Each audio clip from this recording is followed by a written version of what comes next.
amasan tabang phat pha emu sawa tun la pha na zong pathen thua chamcha kheulim theidinga im zewin amase pen pathen thang ven men lang chile tun la a hitabang chan mun te ho in pia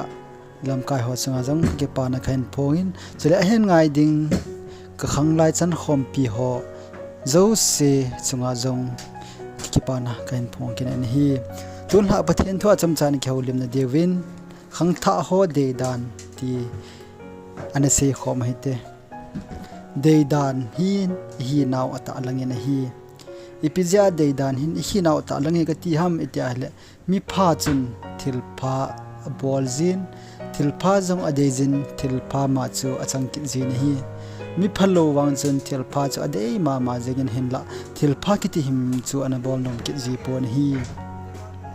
leiset mi hina dolin mi zo sen thilpha ai lo le apha chu ichan nom so ke ven hi hinla mi hin thilpha bol hi ha cha ki sejin thilpha hi i bol nom be ase ji po ven hi hitsi Deidan ai lo le Khangthah ho Deidan esen diw hin in khowa apha dung zui che hin Deidan hi aza chom chi am kin hi te ka nan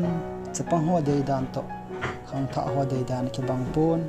nunga gol hang ho Deidan to nupi pe ho Deidan jang ki bang ki ji po na hi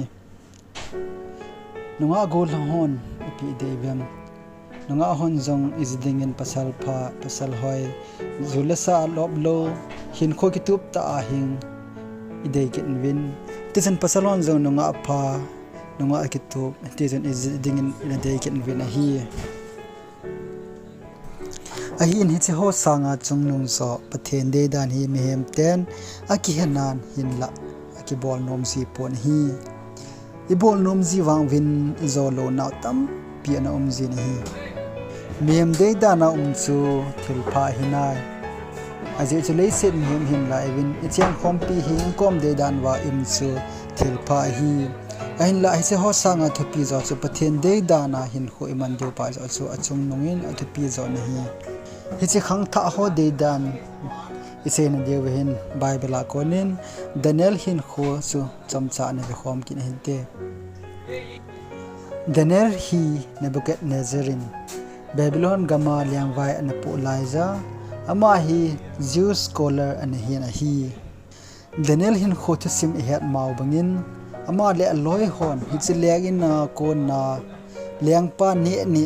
alo liang pa don neding don dinga asei jing wajong chun ama hon pathen Deidan chu an hewin pathen an gin je win Deidan pau ju an di in pathen Deidan in ama hon jong hichi chu in kho an mang win hichi leng ina ko na zule sa ho che tong khalovin hitu chun an che jengin an ne win hin kho an mang win hi hichi a chu Daniel le aloi ho chun anup wale hichi chu zulesa ho chu ane owa hin khunum aman jeng the hi ilama hon pathen agin wa pathen deilo hi ti an he je wa pathen Deidan na zo chu hin kho anaman wa anakil hen zo hi ti chu imu the bin hi Daniel hin kho thu sim je bana le ha sat na gen the na tampi na thu te ho jong emu win ti chun thina chan ge ja go na ki pe na te ho jong in emu win hi hin la pathen Deiza hin kho man je chun pathenin achai na chanin ana poison ana hu do jingin he ja akon chun pathenin phathe ahin bu kin na hi e ho jong Christian te hi Khangthah te hi adia itha hat lai itha hoi lai email hoi la wa hi hitia cha e ho jong o e hliam chawai the zulesa khamna the ai lo ne na til phalo bol na theja ki man cha nom na lung thim tam pi nei de hi ahin la hichite ho chu ikoi do wa pathen de Danielin bon hichi leng in pia ko na zula sa ho akoi do a an che jeng ani athel hon jong tun ni khon hichi kham na the ho se koi do hitin hiti chun til phalo gelo til phalo I bol te ho chu pai hla hotin pathen Deidan na hin ko ma te ti chu kitip na nom hi ve Christian te hi ichile evalia nawa in khumandan te hoi mi ve zui thera im ngai jin thil se thil phalo bol nom na lung thim inei kom zong le taw na ke ma no tin bible kuna imu denelin thil phalo te ho an pial do zo banga e hon zong pathian deidan te ho hian wale isi thil phalo te ho ipel do zo du he ti ta san puma hin ko iman jing ngai jen hi ta chu pathian deidana hin ko in man ting le e ho zong ni khat ting le pathian daniel chu agam sung anam mi pi te adinga phathe bu channa mi a ahin tun do banga chu e ho zong pathian in tun do deu ni kho zong hung thung te hi ti chu kinia mu hitin ti chan pathian songin ti chan pathian deidani hin kho mang je unte ti chu ikitep na nom ki do hi achainat ke jin thil phadei ten thil pha kisan jiwin thil phalo bola thil phalo bol ten thil phalo ma chu akisan ki diu hi initin hin kho ki man cha na wa ti chun